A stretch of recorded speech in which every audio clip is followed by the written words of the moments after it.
Klausau. Labas, ar čia Lina? Labas. Lina, ar čia tu? Taip. Iš Klaipėdos. Su kuo aš čia kalbu? Evaldas skambina. Lina, tu dabar tiesiog nesigink ir nieko nesakyk, bet aš žinau, kad tu esi įkliuvusi meilės trikampį ir tu buvai aptikta su vyru. Ir būtų gerai, kad dabar man taip viską paaiškintum, be jokių ten, žinai, cacalelę ir kažką bandysim spręsti. Nenusišnekėk. Ką nenusišnekėk? Mano sesė turi vyrą ir ji suprato, kad vyras apgaudinėja. Ir aš per savo draugus sužinojau, kad tu, Lina iš Klaipėdos, būtent kalta dėl to, kad mano sesė dabar raunasi plaukus, dėl to, kad ji nemiega naktim, dėl to, kad ji bando įsiskirti su vyru. Ir aš šito, žinok, nepakęsiu. Aš pats esu iš Vilniaus, bet man tikrai nesunku atvažiuoti, susirasti tave ir pamokyti kaip reikalas. Tai dabar tu man kaip žmogus žmogui pasakyk, kokio velnio tu lendi prie mano sesers vyro. Prie kokios sesers? Tu viską pati žinai. Kodėl dabar klausinėjai? Kokios, kur, kas? Tu man tiesiog faktą pasakyk, kodėl ir kaip tai galima išspręsti. Ir dabar prašau. Aš nežinau, apie ką tu čia šneki.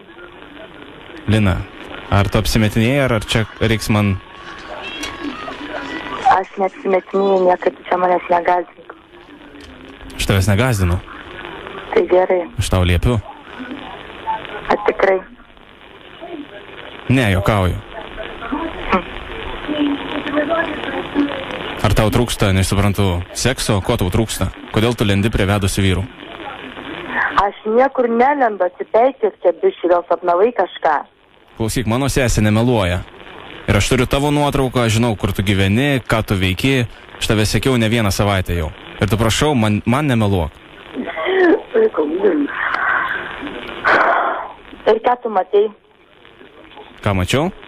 Nu? Užtektinai to, kad galėčiau tave išvesti iš mišką. Nebenusišnekė gerai. Ko tu nervuojasi, ką? Aš tau paskambinau gražiai kalbėti, bet tu matau, kad su manim gražiai nekalbėti. Aš gražiai nešnekėsiu, kai mane kaltina nebūtais dalykais. Čia nėra nebūtas dalykas. Čia yra nebūti dalykai. O kas yra tad būtas dalykas, man pasakyk? Ir nepakęsiu, kai man kažkas čia svetimis skambis reiškins man.